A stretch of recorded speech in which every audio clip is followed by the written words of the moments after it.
지난 시간에는 특별히 앞에 깊도다 하는 그 표현에 대해서 배웠습니다. 사도 바울이 로마서 1장부터 11장까지 그 구원의 모든 과정, 어떻게 해서 누가 누구에 의해서 구원을 받는지 전부 다룬 다음에, 그러니 사람들아, 우리의 생각과 하나님의 생각이 얼마나 다른가, 얼마나 달랐어요? 사람의 생각은 인과응보적인 생각이었습니다. 잘하면 상 받고 잘 못하면 벌 받는. 그래서 모세에게 율법을 하나님께서 주셨을 때 많은 사람들은 율법대로 지키며 살면 복 받고, 율법대로 지키지 못하면 저주 가운데, 심판 가운데 떨어지는 줄로 그렇게 알고, 사울 같은 사람은, 이제 바울이 이전에 사울이었죠. 자신이 얼마나 율법에 대해서 정통하고 잘 지키며 살았는지를 자랑하면서 내가 옛날에 이렇게 무식하게 이런 자랑까지 했던 사람이다 하고 빌립보서에 기록하여 주기를, 내가 율법에 의로하면 뭐가 없다고까지 말합니까? 흠이 없다. 그래서 나는 이렇게 의인이다. 내가 옛날에 이렇게 알았다 하면서 이제 고백을 하였습니다. 욥의 경우도 지난 시간에 살펴보았죠. 사탄이 와서, 사탄도 하나님의 지혜에 이르지 못하는 타락한 존재이므로 사람보다 훨씬 지식이 많고 훨씬 지혜롭습니다. 사탄은, 그건 분명합니다. 그러나 우리 하나님의 지혜와 지식에는 견줄 수도 없고 다가갈 수도 없습니다. 그러니 무지한 그 사탄의 생각에 욥이라는 사람을 가만히 보니까 모든 부요와 명예를 다 누리고 사는 거예요. 걱정이 없는 행복한 날들을 보내고 있는 거예요. 그래서 하나님 앞에 가서, 하나님이 저 사람을 복 주시니까 저 사람이 저렇게 하나님을 경배하는 것 아닙니까? 다 거두어 가보세요. 그렇게 하였고, 하나님은 그래 잠시 동안 너에게 맡기마, 하고 싶은 대로 해봐라. 그러나 그의 생명은 건들지 마라. 그랬습니다. 그래서 이제 사탄이 모든 것을 다 앗아가죠. 그가 가졌던 소유, 무엇까지요? 뭐 재산, 자녀, 그 다음에 뭐까지요? 자기 몸의 건강까지, 딱 목숨줄만 그냥 헐떡헐떡, 뭐 깔딱깔딱 이렇게 표현하죠. 마지못해 숨만 붙어 있는 그런 상태로까지 완전히 욥이 처참하게 무너집니다. 무너짐 가운데 떨어지도록 하나님께서 잠시 허락하십니다. 그러니 그 주변의 지혜자들이, 친구들이 다 모여서 뭘 말합니까? 네가 분명히 잘못한 게 있는 거예요. 다시 생각해봐라. 너 자꾸 그렇게 네가 잘못한 게 없다고 뭐 예배 많이 드리고 제사 많이 드리고 그렇게 살더니, 그건 말고 그건 그거고 분명히 그 이면에 잘못한 게 있을 거다. 하나님이 누구냐? 잘하면 상 주고 못하면 벌 주는 그러한 최고의 심판자가 아니냐. 네가 그 앞에서 이런 벌에 처해진 것은 잘못한 것이 있을 거다. 막 그렇게 비난합니다. 욥은 끝까지 나는 잘못한 게 없다. 그러면서 하나님께 뭐라고 항변합니까? 내가 왜 무슨 이유로 이런 일을 당해야 되는지 어떻게 하라고요? 이유라도 알게 해주세요. 답변 좀 해줘 보세요. 끝까지 그런 자세로 일관합니다. 그럴 때 하나님께서 무엇을 말해요? 무지한 인생들에 대해서 꾸짖습니다. 잘 알지도 못하면서 이 어지러이 말을 내뱉는 무식한 중에, 무지한 중에 어지러운 말로 생각을 이렇게 어지럽히는 자는 누구냐 하면서 하나님이 질문하기 시작합니다. 천지 창조의 모든 역사에 대해서 질문하시기 시작합니다. 그 창조 가운데 인간의 창조도 포함되었습니다. 그 많은 아름다운 창조물들이 누구에 의해서 전부 다 엉망진창, 어그러지고 슬픔과 아픔과 근심, 걱정, 고통, 죽음까지 들어오게 됐습니까? 사람의 불순종에 의해서, 사람의 욕심에 의해서.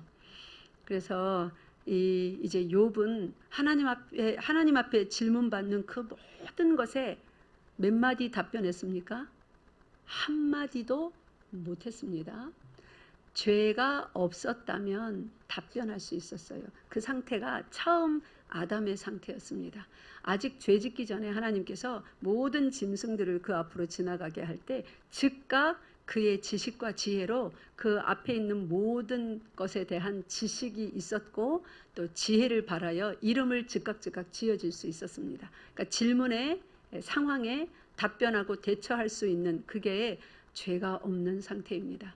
그러니까 욥이 제사를 많이 지내고 살았지만 늘 거룩하게 산 것 같았으나 하나님의 질문 앞에 단 한마디도 대답을 못하는 거 보니까 그는 뭡니까? 죄인입니다. 하나님 앞에 대답할 말이 없는 그 자체가 죄악 덩어리라는 거예요. 나중에 욥이 깨닫습니다. 하나님이 하시는 질문 단 하나도 대답할 수 없는 이 죄인이 무식한 소리로 하나님의 심경을 어지럽혀 드렸고 내가 아프게 해드렸구나 하고 나중에 이제 회개를 합니다. 그러면 욥은 무엇 때문에 구원받은 거예요? 자신의 의로움 때문입니까? 아닙니다. 오늘 로마서 11장 다시 와봅시다. 32절부터 읽어봅시다. 32절 시작. 하나님이 모든 사람을 순종하지 아니하는 가운데 가두어 두심은 모든 사람에게 긍휼을 베풀려 하심이로다. 아멘. 하나님께서 모든 사람을 우리 지난 시간에 갈라디아서 3장에서 읽었습니다. 모든 사람을 율법 아래 두었습니다. 이방인이라서 나는 율법을 안 받아서 거기에 해당되지 않는 특별 케이스다. 그렇게 주장할 수가 없어요. 왜냐하면 또 로마서 7장에 의하면 모든 사람은 창조될 때에 이 마음에다가 하나님이 율법을 기록해 주셨대요. 그것을 뭐라고 부른다고요, 우리가? 양심. 그래서 어떤 사람을 보면서 야, 양심적이다. 또 어떤 사람에게는 뭐라고 합니까? 비양심적이다. 비양심적이다. 이게 뭐예요? 하나님의 율법대로 살지 않았다. 천지를 창조하신 창조주, 조물주, 그분의 뜻대로 살지 않았다는 말이에요. 그래서 인간에게, 동물들에게는 없는 하나님의 형상대로 지음받았기 때문에 그의 율법이 또한 형상대로 지음받았다는 말은 그 말씀이 기록되어 있다는 거예요. 어떻게 사는 것이 선한 삶인지 가장 기본적인 것을 마음판에 새겨서 마치 돌판에 새기듯 율법, 기록된 율법으로 모든 사람에게 다 주셨습니다. 그리고 이 천지 만물의 하나님의 신성을 백화점 물건 디스플레이 해놓듯이 디스플레이 해놨습니다. 그래서 오묘한 자연의 조화라든지 그 위대한 장관을 앞에 서면 우리는 누구나 양심을 가진 사람이라면 와 탄성을 내지르며 뭐라고 말해요? 누가 만들었나? 똑같이 외국인, 한국인, 고대인, 현대인 다 그 말을 합니다. 누가 만들었나? 그냥 아름답다, 놀랍다 하고 끝내면 될 것을 꼭 거기에 의문을 가집니다. 누가 이렇게 아름답게 만들었나? 닐 암스트롱이라는 달에 처음 착륙한 그 미국인은 그 우주에 나가서 정말로 하나님이 만드신 세계구나 그렇게 찬미하였다고 하죠. 그 장관 앞에 서면 양심에 기록된 하나님의 법 때문에 저절로 뭐를 하게 됩니까? 자백하게 되는 거예요. 실토하게 되는 거예요. 그저 독백이 아니라 하나님 앞에, 창조주 앞에 자백하게 되는 것입니다. 그러한 자백이 있을 때 내가 그분을 인정하지 않고 믿지 않았던 것에 대한 이제 회개와 용서를 구하게 되는 것이죠. 자, 우리는 사도 바울이 이러한 하나님에 대한, 예수 그리스도에 대한 그러한 지식이 이전에 없었습니다. 그런데 다메섹 도상에서 예수 그리스도를 만난 후에 그가 지식을 가지게 되었고, 예수 그리스도에 대한, 하나님에 대한, 그리고 그 참된 지식으로서 이제 제법 지혜롭게 살면서 복음을 전하며 그 지혜 속에서 이제 말씀도 기록하게 되었습니다. 자, 그러면 우리 33절에 깊도다 하나님의 지혜와 지식의 풍성하며, 뭐가 풍성하다고요? 지혜와 지식이. 그러면 이제 아는 것 같지만 다시 한번 정리를 해봅시다. 하나님은 지혜가 풍성하고 지식이 풍성한데 지혜와 지식이 뭔가? 우리 아멘 성가대한테 한번 질문하겠습니다. 이제 여러분들이 아는 대로 대답해 보세요. 자, 이게 뭡니까? 성경책. 역시 이 책에 대한 지식이 있으시군요. 바로 이런 게 지식이에요. 여기에 대한 사실. 또 이 책에 대해서 아는 대로 말해보세요. 이건 성경책이고 또 뭐 알아요? 여기에 대한 여러분의 지식을 말해보세요. 그렇지요. 하나님의 말씀. 또 강은이? 그냥 크게 말해보세요. 이게 예수님. 예수님께서 하나님의 말씀이시죠. 그죠? 네. 이 책을 보면 예수님이 보입니다. 네. 그 사실이에요. 이 성경책에 대한 지식입니다. 또 이 책에 대한 지식 많이 배웠잖아요. 이 안에는 책이 몇 권이나 들어있어요? 그렇지요. 66권이나 들었어요. 첫 번째 책이 뭐예요? 창세기. 마지막 이 제일 끝에 있는 책은 뭐예요? 요한계시록. 야, 우리 주일학교 어린이들 상당히 지식이 그 다음 뭐라고 할까요? 오늘 본문 말씀에 의하면 여기 33절에 어떤 단어가 있어요. 여러분의 지식이 어떻습니까? 풍성합니다. 성경 이 책에 대한 여러분의 지식이 풍성해요. 아마 제가 계속 질문하면 여기에 대한 답변이 더 풍성하게 나올 겁니다. 이런 게 지식이라고 하는 거예요. 지식이 뭐냐면 어떤 대상에 대해서 배우거나 실천을 통해서 알게 된 이치입니다. 알게 된 어떤 인식입니다. 그래서 요 어린 아이들이 이 책에 대해서 그러한 인식을 갖고 있는 거예요. 이거는 성경책이다. 하나님의 말씀이다. 이거 보면 예수님을 만날 수 있다. 창세기로 시작해서 계시록으로 끝나는 66권의 책이 이 안에 함께 묶여서 들어있다. 이런 것을 지식이라고 합니다. 그러면 이제 지혜는 뭘까요? 지식이 어린 아이들일지라도 자라면서 주일학교에서 가르치니까 또 여기서 이렇게 배우니까 이제 앞으로 얘들의 지식이 어디까지 갈까요? 부모들이 교사들이 아는 데까지 이르겠죠. 또 열심히 하면 어디까지 갈까요? 성경에서 바라는 바 우리 지식이 자라기를 원하는 그 최고 지점을 쫙 줄거놨어요. 꼬린 지점. 다 여기까지 왔으면 좋겠다 하고 그 꼬린 지점이 어딥니까? 네, 예수 그리스도의 어떠한요? 장성한 분량에 이르기를 원한다고 했어요.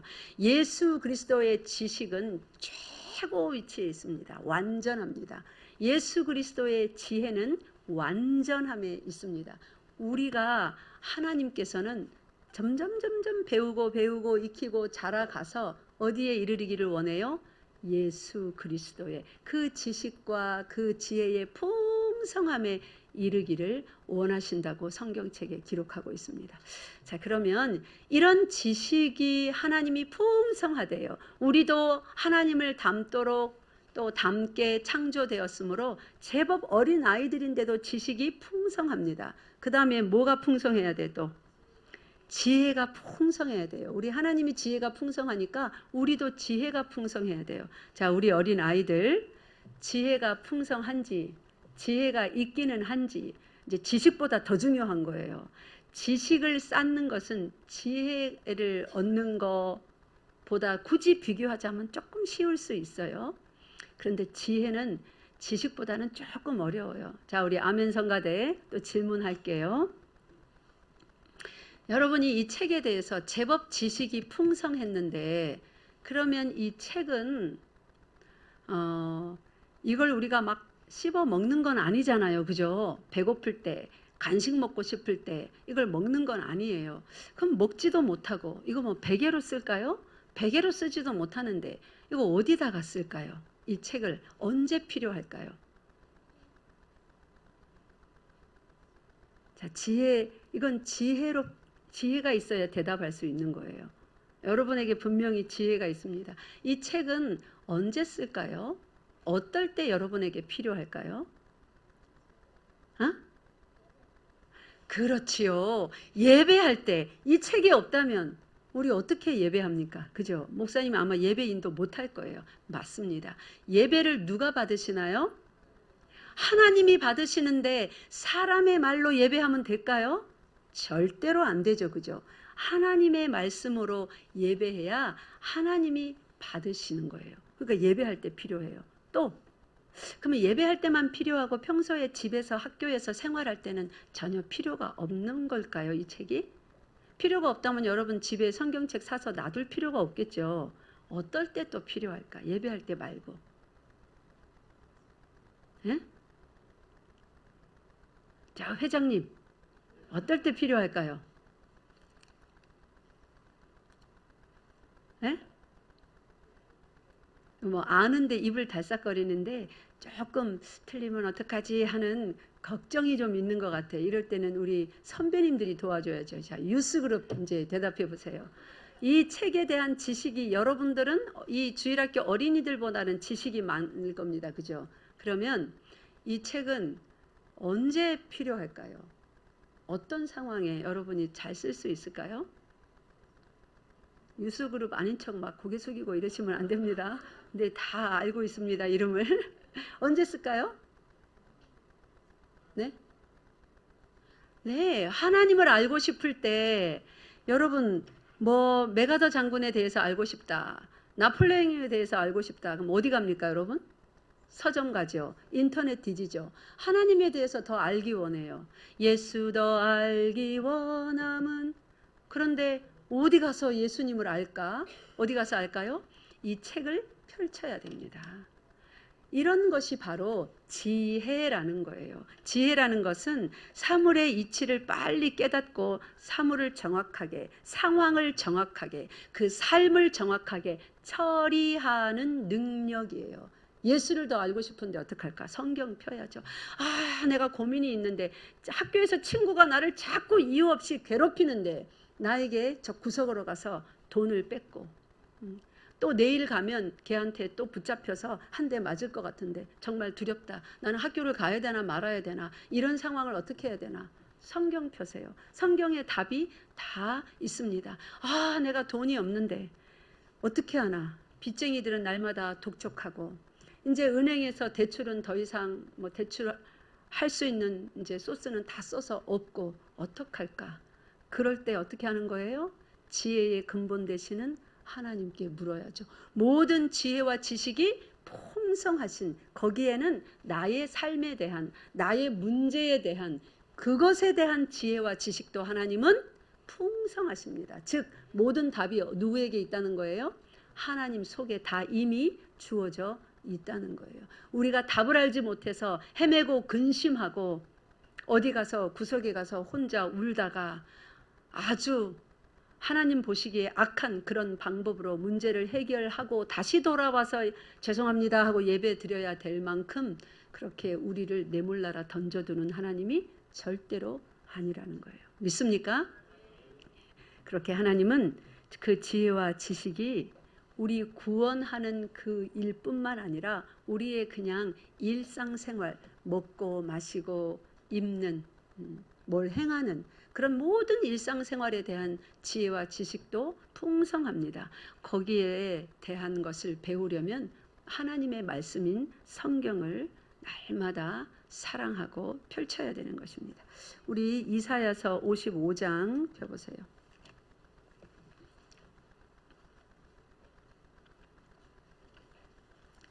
이사야 55장 8절부터 9절 말씀. 8절 9절 읽겠습니다. 시작. 이는 내 생각이 너희의 생각과 다르며 내 길은 너희의 길과 다름이니라. 여호와의 말씀이니라. 이는 하늘이 땅보다 높음같이 내 길은 너희의 길보다 높으며 내 생각은 너희의 생각보다 높음이니라. 아멘. 이렇게 하나님의 생각하는 그 차원과 우리의 생각하는 차원은 아예 차원 자체가 달라요. 우리는 땅에 살면서 눈으로 보고 귀로 들은 이 언젠가는 썩어서 사라져 없어져 버릴 이 눈과 귀로 보고 듣고 이 자기 주먹만한 용량밖에 안 되는 이 뇌로 정보 처리를 하고 생각하고 결론을 내고 이렇다 저렇다 말하는 동안에 우리 하나님은 그 지혜와 지식 가운데서 우리가 눈으로 보는 이 가시거리 밖에 있는 것은 이제 못 보죠. 비행기 타고 가서 봐야 되죠. 그죠? 그러니까 막 측량할 수 없는 이 넓은 지구라는 이 땅덩어리 그리고 이 지구는 그 크기에 비교하면 먼지밖에 되지 않는 이 우주, 뭐 태양계와 같은, 아니 태양계가 속한 은하계, 그 은하계와 같은 그런 계가 어마어마하게 또 많다잖아요. 그 별들의 숫자를 누가 다 압니까? 지금껏 밝혀내지 못했습니다. 은하계가 도대체 몇 개인지, 그 속에 태양계와 같은 그 크기의 또 이 행성의 군들은 도대체 몇 수천억 개인지 아무도 지금까지 발견해내지 못했습니다. 하나님이 말씀으로 순간에 창조하신 그 모든 것들이 인간의 수천 년의 역사를 통해서도 아직도 도달하지 못했습니다. 영원히 도달하지 못합니다. 이것이 하나님의 생각, 그 지혜와 지식의 풍성함이요, 우리의 아무것도 아닌 미물과 같은 상태입니다. 그런데 사람들은 로마서 1장에 보니까 무슨 짓을 벌입니까? 골똘히 생각합니다. 분명히 누군가가 지었을 것 같은데 이거 사람의 솜씨가 아닌데, 이러면서 경배해야 될 참된 대상인 하나님을 제쳐놓고 내 눈으로 확인할 수 있도록 하나님을 만들어냅니다. 내 귀로 듣고 내 머리로 최고 깊이 묵상하고 평생을 묵상하고 막 20년 벽 보고 참선하면서 묵상하고 하면 만져질 수 있는 그런 신을 만들어냅니다. 그래 놓고 그것을 떡하니 내 평생의 역작이다. 이분이 바로 하나님이다. 너희들은 이렇게 살아야 되는다. 나는 이것을 위하여서 평생 자리에 눕지도 않았다. 나는 이 일을 위하여서 평생 입을 열어 입 밖으로 말을 내지 않았다. 나는 이 일을 위하여서 40년 동안 단식 수련하였다. 나는 평생 머리를 감지 않았다. 더럽게 말이에요. 그런 거 하는 사람도 있더라고요. 뭐 안 씻은 게 자랑입니까? 도땅이라고 목욕을 안 하고 머리를 안 감고 뭐 이런 걸 자랑하는 사람도 있더라고요. 그런 사람들을 또 막 성인으로 모시고, 이렇게 인간들이 우상을 만들어냅니다. 신을 사람들이 어떤 식으로든 볼 수 있고 들을 수 있고 이해할 수 있는 식으로 만들어내는 것, 그것이 우상입니다. 우상화입니다. 하나님은 절대로 사람에게 만져지고 이해되어지고 보여지는 그런 신이 아닙니다. 그런 모든 것은 전부 다 뭐예요? 우상이라고 합니다. 그러니까 절에 가지 말아야죠. 그러니까 다른 뭐 이렇게 신당이나 촛불 꼽아놓고 무슨 조각상 세워놓고 그 앞에 비는 거, 그런 거 하지 말아야죠. 그런 거는 우상 숭배라고 하는 것입니다. 오늘 본문에 다시 와봅시다. 그의 33절 하반절에 그의 판단은 헤아리지 못할 것이며 그의 길은 찾지 못할 것이로다. 그러니까 하나님의 지혜와 지식이 너무 풍성해서 깨닫고 보니까 그의 판단과 그 지식은 도대체 찾지도 못하고 헤아리지도 못한다. 그러니까 우리하고 차원이 아예 다르다는 거죠. 딴 차원에 계신 거예요. 뭐 똑같은 지구 안에 있어야 비행기를 타든 평생 뭐 등산을 하든 어떻게 가든 찾아뵐 거잖아요. 그런데 다른 차원에 계십니다. 우리가 손 뻗어서 도달하는 것이 아니라 누가 찾아와 주어야만 만날 수 있는 거예요. 그분이 위에서 손을 뻗어서 우리를 찾으셔야만 만날 수 있는 거예요. 그러니까 우리가 열심히 뭔가 노력하고 연구해서 하나님께 도달할 수 있습니까? 아니에요. 구원은 하나님이 선택하신 사람들, 하나님의 은혜를, 긍휼을 베풀어 주신 사람들만이 받는 은혜요, 선물인 것입니다. 그래서 34절 보세요. 누가 주의 이런 마음을 알았느냐? 누가 그의 모사가 되었느냐? 그러니까 옆에서 참모가 되어서 이렇게 하시는 것이 어떻습니까? 사람들 마음을 헤아려 보니까 요렇고 요렇답시다. 통계를 내가지고 그러니까 이렇게 하는 것이 어떻습니까? 그렇게 누가 주의 모사가 되었느냐? 아니면 누가 주께 먼저 드려서 그분이 뭔가 필요할 때, 뭔가 소스가 모자랄 때 먼저 드려서 내가 너한테 빚졌다. 그러니 너를 구원해 줄게. 그렇게 갚으심을 받겠느냐? 그러니까 사람들이 하나님한테 뭐 예물을 드린다고 갖다 드리고 뭐 집도 지어 드리고 이제 그런 걸 말하겠죠. 공적을 쌓고 그분을 위해서. 그게 하나님한테 뭐가 필요했느냐? 아무도 하나님 앞에 뭔가를 먼저 드려서 그분이 갚아야 되는 그런 게 아무것도 없다는 말입니다. 왜냐하면 36절에 만물이 주에게서 나오고 주로 말미암고 주에게로 돌아갑니다. 이것이 다예요. 만물은 어디서 나왔대요? 주로부터 나왔대요. 영어에 보면 from him, all things from him이라고 되어 있어요. 모든 것은 그로부터 나왔대요.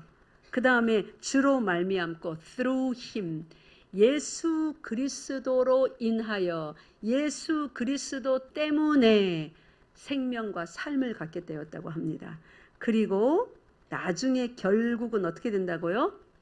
주에게로 돌아간다. For him, 예수 그리스도를 위하여 창조되었대요. 그러니까 예수 그리스도를 위하여 창조된 것이 만물인데 예수 그리스도를 위하지 않는 사람들 필요가 있을까요? 필요가 없는 겁니다. 그래서 지금 예수 그리스도를 위하여 창조된 이 만물이 첫 것이 전부 다 죄악 가운데 어그러진 죄인들이 되어 버렸습니다. 그 가운데 하나님은 언약을 주셨어요. 아브라함을 통해서. 아브라함의 대선조인 아담과 하와를 통해서는 희미한 원시 복음의 형태로 가죽옷을 지어 입혀서 그들의 수치를 가려주시고, 여자에게는 그 여자의 후손으로 말미암아 너희 원수의 머리가 깨트려질 것이라는 승리의 구원의 복음의 메시지를 약속으로 주셨습니다. 그 일을 구체적으로 이제 아브라함을 불러내어서 이삭, 야곱, 12지파, 다윗 왕, 또 선지자들을 통해서는 많은 이방인들까지, 아브라함에게도 이미 말씀하셨죠. 나라들이, 모든 나라가, 만민이, 그렇게 이방인들까지 포함해서 하나님이 언약을 해 주셨습니다. 그 언약을 지키고 사는 자, 그 언약 아래에 사는 자는 모두 다 구원을 받게 될 것임을 하나님께서 작정하셨기 때문에 사람들의 어떠함에도 불구하고, 죄인됨에도 불구하고 하나님은 그 언약을 흐트러뜨리지 않고 그 언약 그대로 일을 하셨습니다. 우리 성경 말씀 한 군데 보겠습니다.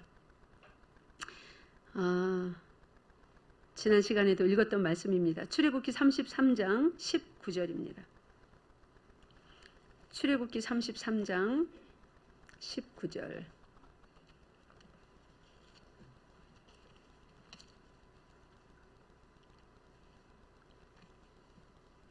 출애굽기 33장 19절 보면 우리 에베소서 1장 4절이라든지 로마서 8장 그 후반에 나오는 그 이야기가 정말로 이해가 됩니다. 하나님께서는 긍휼을 베풀 자, 은혜를 베풀 자가 이미 하나님에게 정해져 있다는 것을요.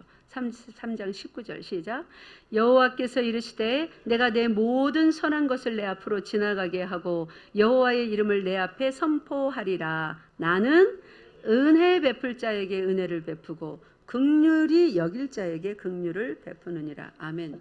지금 여기까지 올 때까지 바로 앞장에 이스라엘 백성이 무슨 일을 저질렀나요? 여기 32장에서 금송아지상 만들었지 않습니까? 그죠? 온갖 하나님의 기적의 역사를 다 맛보고 나서도 만나를 먹고 나서도 금송아지를 만들어서 섬겼습니다. 그러니까 이들이 욥기의 흐름대로 한다면 이들은 어떤 자들이에요? 하나님의 심판 앞에 모두 죽어야 될 자들입니다. 전부 다 죽어야 돼요. 그래서 33장 5절 읽겠습니다. 이렇게 죽어야 돼요. 시작. 여호와께서 5절요. 여호와께서 모세에게 이르시기를 이스라엘 자손에게 이르라. 너희는 목이 곧은 백성인즉 내가 한순간이라도 너희 가운데에 이르면 너희를 진멸하리니 너희는 장신구를 떼어내라. 그리하면 내가 너희에게 어떻게 할 것인지 정하겠노라 하셨습니다. 한순간이라도 그들에게 이르면, 함께 동행하면 어떤 일이 일어난다고요? 하나님께서 이들을 다 진멸해야 되는 일이 일어난다고요. 이게 이스라엘의 현실입니다. 이것이 여러분과 저 우리들의 현실입니다. 그런데 하나님은 은혜 베풀 자, 긍휼을 베풀 자를 하나님이 선택하셨어요. 그래서 그들에게 그 은혜와 긍휼을 베푸십니다. 은혜와 긍휼은 누구에게 베푸는 거예요? 따라하세요. 죄인에게, 빚진 자에게. 마태복음 18장 펴보세요. 여기에 정확한 예가 나옵니다. 구원은 말씀대로 잘 지켜 살아서 구원을 받는 게 절대로 아닙니다. 그러면 하나님은 왜 구약 성경에 지켜 행하라 지켜 행하라 그리하면 너희가 복주고 뭐 천대까지 복주고 지켜 행하지 않으면 불순종하면 저주가 임할 거고 왜 그렇게 말씀하셨나? 지켜 행하면 복준다고 구약에 계속 했잖아요. 그죠? 그거 우리가 어떻게 이해해야 되나? 조금 이따가 말씀드릴게요. 그 부분을 왜 그랬는지. 자, 먼저 긍휼을 한번 이해를 해봅시다. 마태복음 19장에 용서할 줄 모르는 비유, 종의 비유가 나옵니다. 21절부터 쭉 보면 이 종이 10,000달란트를 빚졌습니다. 그 주인에게 갚을 수 없는 크기입니다. 25절에 보니까 갚을 것이 없느니라. 그러니까 주인이 그 몸 안에, 그러니까 그 몸이라는 것은 생명 포함입니다. 자식, 모든 소유, 욥 이야기하고 똑같죠, 그죠? 자식, 모든 소유, 그 몸까지 전부 다 팔아서 뭐 하래요? 갚으래요. 10,000달란트. 그러니까 누가 10,000달란트 빚진 자의 모습으로 구약 성경에는 이 예화가 나옵니까? 욥입니다. 10,000달란트 빚진 자예요. 그는. 그래서 자식, 재산, 몸까지 다 팔아서 갚아야 됩니다. 하나님의 은혜를 갚을 수 있었습니까? 갚을 수 있기는커녕 왜 갚아야 되는지 지식도 없는 자였습니다. 그래서 원래 그런 것들이 다 자기 건데 하나님이 다 앗아간 것 마냥 내가 왜 이러한 취급을 받아야 됩니까? 이유라도 알게 해주세요. 무식한 중에 무식한 소리만 내뱉었던, 갚아야 되는 이유도 몰랐었습니다. 원래 자기 것도 아니고 오랜 시절 죄인의 몸물이지만 그런 것을 누리고 살았음에도 불구하고 그 누린 날까지 다 갚아내라. 네 것도 아닌데 네가 사용했으니 이렇게 따지고 들면 어떡할 거예요, 하나님께서. 그런데 구약의 욥이나 이 신약 성경의 이 종이나 지금 똑같은 처지예요. 근데 그 종의 주인이 불쌍히 여겨, 여기 불쌍히 여긴다, pity on him. 구약 성경에 보면은 이 mercy와 pity가 다 같이 긍휼에 같이 쓰입니다. 같은 뜻입니다. 불쌍히 여겨, 긍휼히 여겨 놓아 보내며 어떻게 해줬대요? 그 빚을 탕감. 탕감은 뭡니까? 하나도 없다고. 전부 다 이제 빚 안 갚아도 된다고. 그 빚을 졌던 그 증서를 아예 이제 불살라 없애는 거죠. 너는 자유다. 그 빚에서 노연하게 한 것입니다. 이것을 긍휼이라고 그러는 거예요. 그럼 우리도 하나님 앞에 엄청난 죄를 지어서 우리 성경 한 군데 또 읽어봅시다. 아까 그러면 구약 성경에 지켜 행하라 지켜 행하라 그러면 복 주게 했는데 아무도 지켜 행하지 않는 의인이 하나도 없다고 했는데 왜 하나님은 그렇게 말씀하셨나? 여기 느헤미야 1장 한번 펴보세요.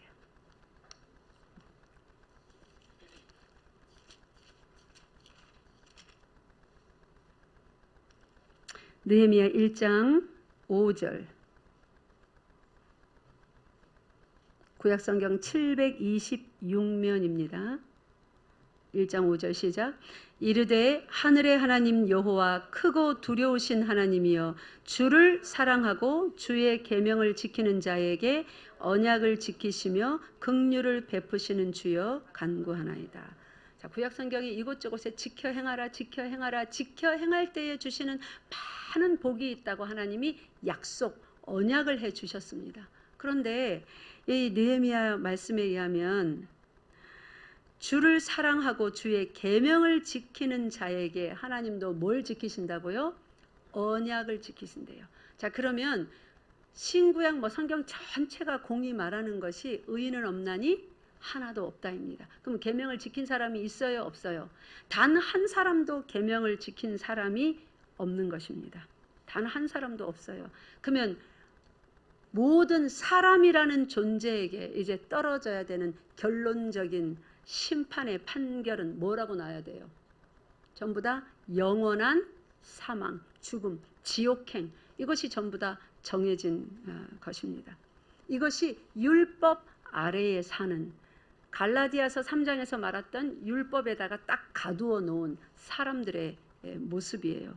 근데 참으로 감사한 것은 저기 출애굽기에서부터 하나님이 율법을 주실 때 그 율법을 주어놓고 또 한 가지 법을 주셨어요. 그게 뭐냐면 따라하세요. 제사법. 율법을 어긴 사람들이 용서해 달라고 드리는 것이 제사입니다. 그죠? 죄를 용서해 주시고 다시 복을 달라고, 우리와 계속 동행해 달라고, 떠나지 마시라고 드리는 것이 제사입니다. 율법을 지켜서 복을 받을 것 같으면, 하나님이 그 복의 언약을 지킬 것 같으면, 안 지키면 다 싸그리 진멸하실 것 같으면 제사를 줄 필요가 있어요, 없어요? 줄 필요가 없는 것입니다. 그러니까 애초에 하나님은 율법을 주실 때 이들이 율법을 지키지 못하는 한갓 무엇이에요? 먼지 같은 인생일 뿐임을, 그 체질을 하나님이 아시는 거예요. 흙에서 나왔음을, 먼지에서 나왔음을. 그래서 하나님께서 언약을 주시면서, 복의 언약을 주시면서 실제로 이 복을 그들에게 줄 수 있는 통로도 누가 만드세요?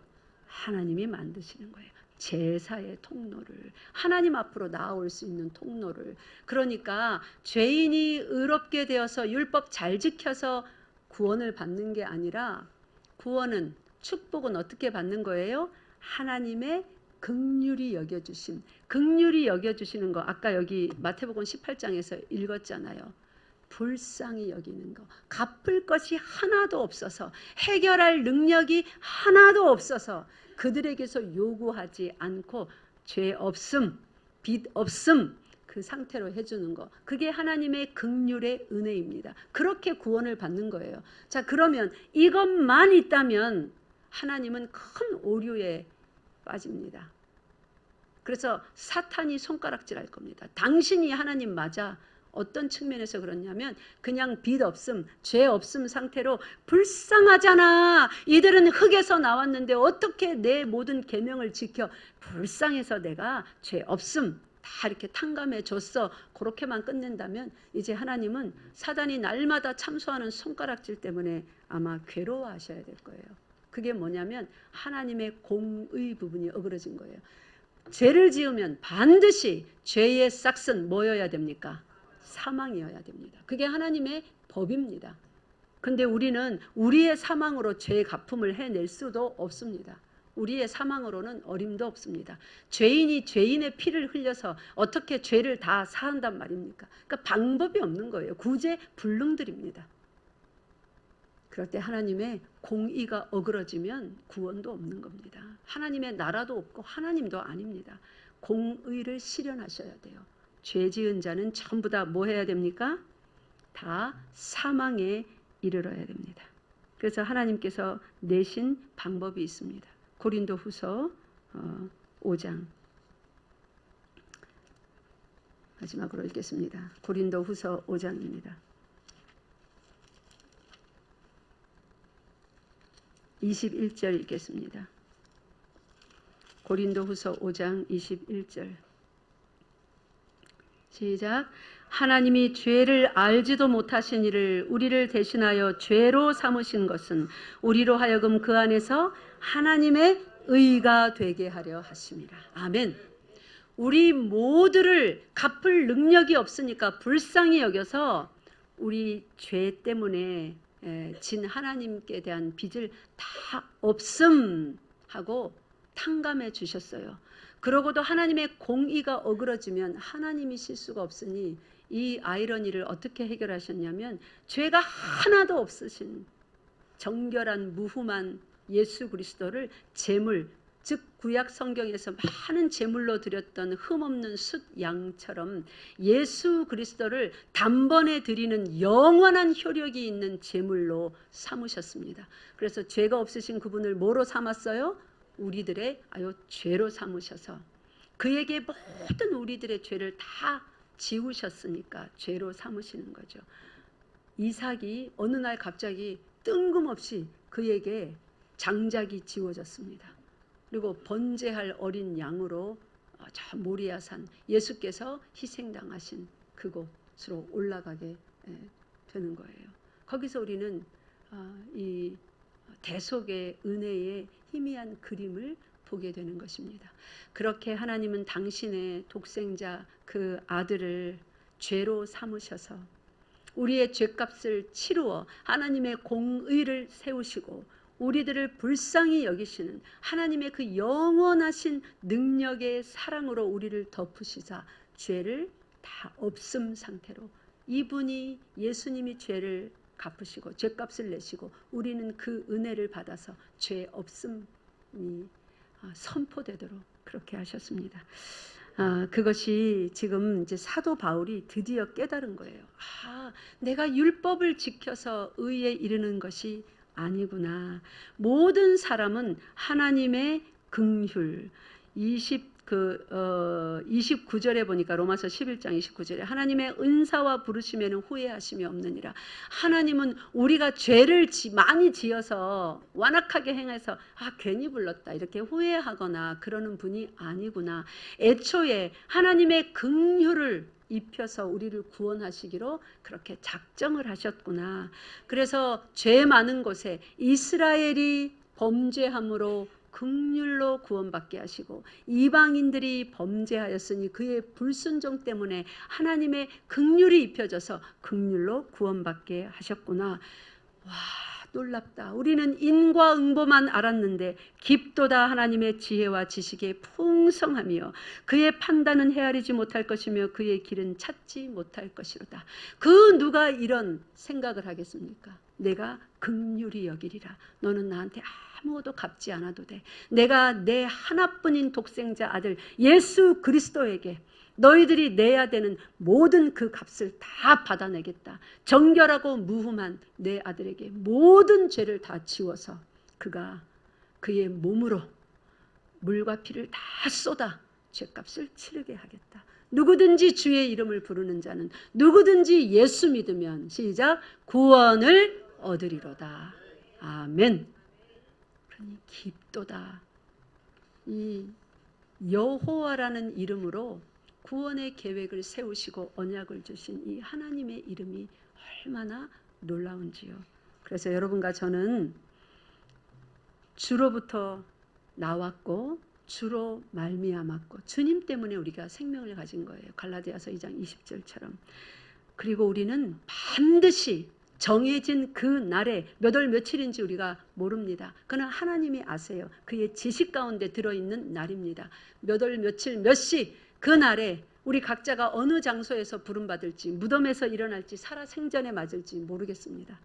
그러나 정해진 몇 년, 몇 월, 며칠, 몇 시 그곳에서 예수 그리스도의 재림 나팔 소리가 울려 퍼지면 전부 다 들림 받을 줄 믿으시기 바랍니다.